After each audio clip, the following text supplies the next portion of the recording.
This is a $20 lens that I found on eBay, and we're gonna figure out how it compares when you put it next to a $1,200 lens.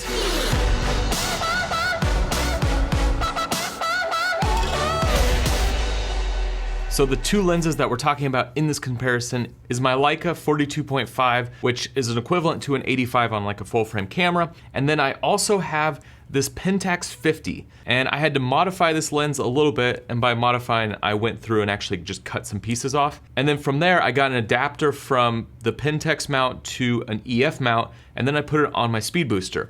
This is a 50, so when you put it on the speed booster, it's roughly an 85, a little bit off, and for the context of this video, it's gonna be just fine. This is a $20 lens, and I'm putting it up against a $1,200 lens. Now I'm gonna show you a sequence, I'm gonna show you how both these lenses perform. Obviously the $1,200 lens is gonna be sharper, it's gonna be cleaner. However, I put this up to a vote on my social media before making this video. And I really wanted to see if people could see a difference in the lenses and see if they had a preference of the lenses. So what I did is I broke this down into camera A and camera B, but I actually didn't put all of one lens in A and all of one lens in B. I sorted it out on my end so I knew which lens was which, but I basically made it random. And it's interesting, so I did this test a couple times and I've tried it out a few different ways on my social media channels, and over 1,000 people like clicked the polls wherever I did this, and when I put them in different orders, people selected different lenses, which is very interesting when you start looking at it. And I had a lot of people who would message me and say they liked A or they liked B, and not realizing that the lenses were mixed up. So it's kind of a little test on human perception to see if you can actually tell the difference between lenses, especially in like a smaller form factor. So if you're shooting for social media, like your phone, a lot of people are just watching content on your phone. You're not gonna be able to tell the difference a lot of times between lenses. There might be some difference in terms of color grading or contrast, but that can all be edited in post. And so one of the things about these two lenses, and I'll just tell you right off the bat, this lens comes out way less contrast. So this Pentax lens, it's very soft and it has this milkier look to it. You add a little contrast and a little sharpening in post, all of a sudden people have no idea what the difference is between this lens and the $1,200 lens when you're looking at it on a smartphone. Now obviously when you blow this up on a bigger screen, you're gonna be able to tell a difference because this lens is definitely not as sharp as my $1,200 42.5mm lens. So before we go any further, I just want to do a quick test just for you right here. Now that you're watching this, I'm going to show you two sequences, and I want you to tell me which lens you think A is and which lens you think B is. And I'm not going to mix it up. I'm not going to play like a joke on you and then say later, oh, it was all mixed. No, A is one lens, B is another lens. Watch the sequence, tell me which one is which.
So one thing when you're working with vintage lenses is that you're gonna have artifacting. When you have these older lenses, they tend to flare more, they tend to have some weird softening going on in different areas of the lens, and it's all lens to lens, especially when you're buying used lens. There's weird impurities, but that's almost the magic of using vintage lenses. If you find a lens that you like working with and you like the look of it, you can get some really cool looking shots. So this Pentax lens, I personally like it just because it gives kind of a soft glow to certain types of footage, and when you work with light, it really creates some interesting flares when done right. So this lens for me would be something that I could pair with doing some cinematic sequences if I wanted a kind of different look to the footage rather than just having everything super clean and sharp. Now in this test that I just showed you, A was the Pentax lens and B was the Leica. Now I did play a little trick. I actually played with the exposure and contrast just to make it stand out a little bit more. And then for the Leica, I played with the contrast the other way, just because I wanted to see if people actually were noticing the lens differences or they're just noticing a difference in terms of contrast. So with the Leica, you're getting a super clear image,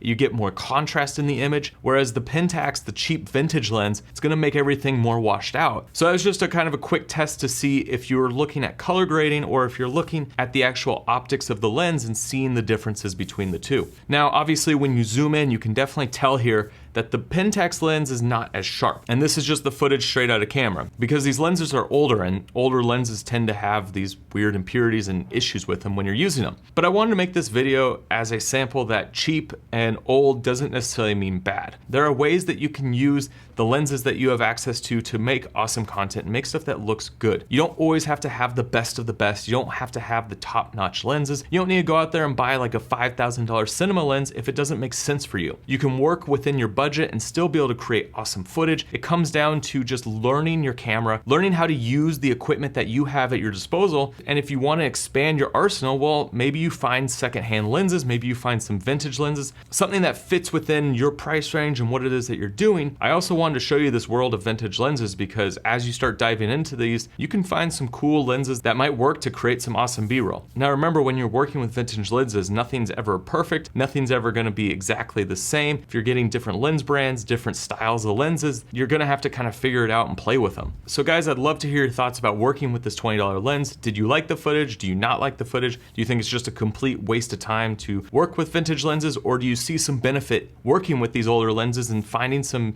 unique ways to create some awesome B-roll? Guys, if you're new here to this channel, make sure you hit that subscribe button. There's a lot of awesome filmmaking tutorials, camera reviews. I also like to go on adventures around the world. And guys, if you haven't checked out creatorfilmschool.com, make sure you head over there. It's my nuts to bolts course on how to be a creator and a filmmaker. And guys, that's it. I'll see you on the next one.